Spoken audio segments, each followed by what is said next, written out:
At least she said sorry.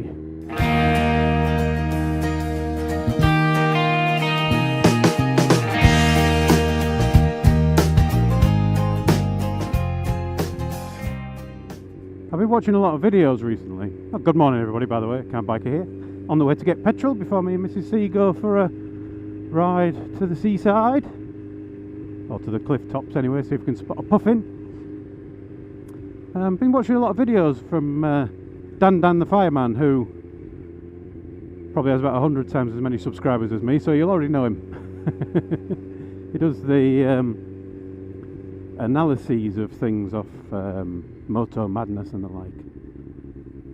Makes it far more entertaining than just watching people screaming and shouting. And I've noticed a trend amongst the clips. Not all the clips, but a lot of the clips where you get close calls. And you get people who shout and scream and chase drivers and all that kind of stuff. I've talked about all that before. But you also get people who rev bomb like that, or who get on the horn and stay on the horn for 30 seconds.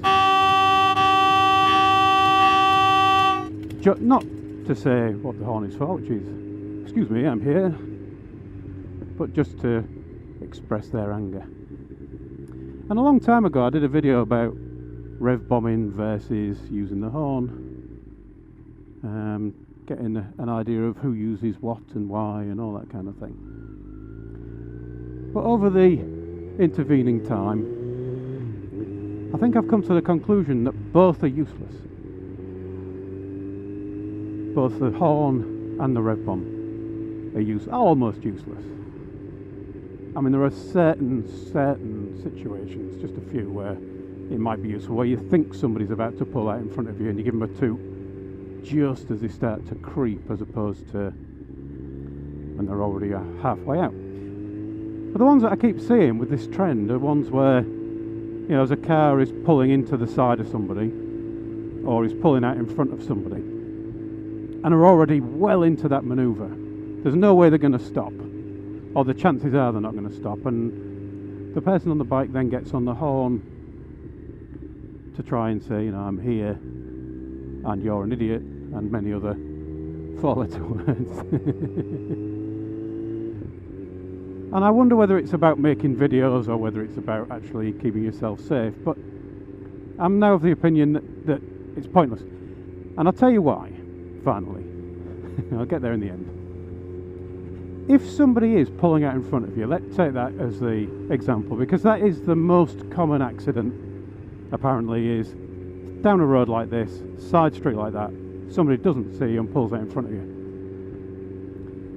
If you can tell what they're doing, are they turning left or right? If they're turning left, or I guess if you're in a place where you drive on the right, then if they're turning right, so they're not coming across the entire road, they're just pulling in front of you, then surely the best thing to do is to slow down and tuck in behind them.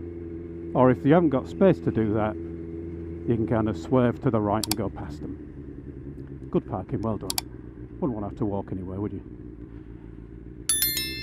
If they're coming right across the road, that's probably the worst one, because they are going to get in your way and you're going to struggle to swerve around them. But if you toot them, what is their reaction going to be?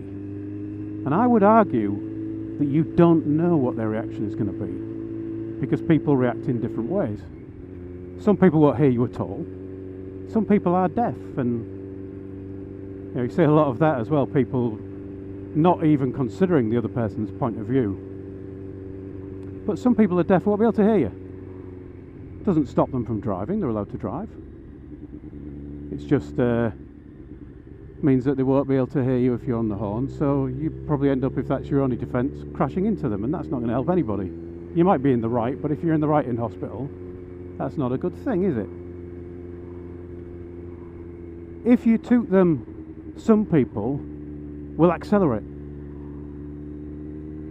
Now, if you're tooting or rev bombing and committed to the swerve, particularly rev bombing, where you've pulled the clutch in, you've taken away one of your means of control by pulling the clutch in so that you can express your anger. I mean, express your anger by all means, but do it after you've got out of the way.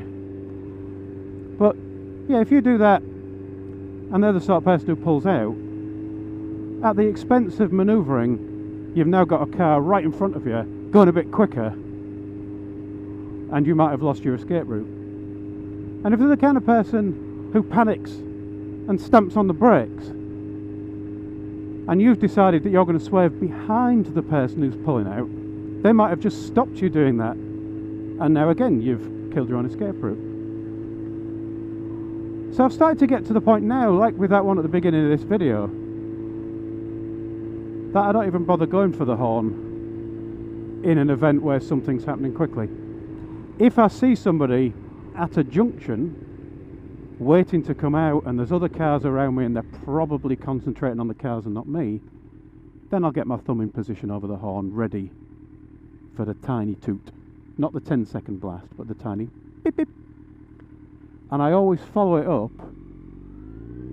with a wave, because a number of people that, in this country at least, see a toot as equivalent to an insult of the mother is crazy. So a little beep beep and a thank you, and that seems to do me quite well. But generally speaking, no horn, no rev bomb anymore. Intrigued to know what you think. Let me know in them there comments. Anyway, I'm at my petrol pump now, so thanks for watching. Ride safe, everyone, and I'll talk to you all again soon. Now that's timing.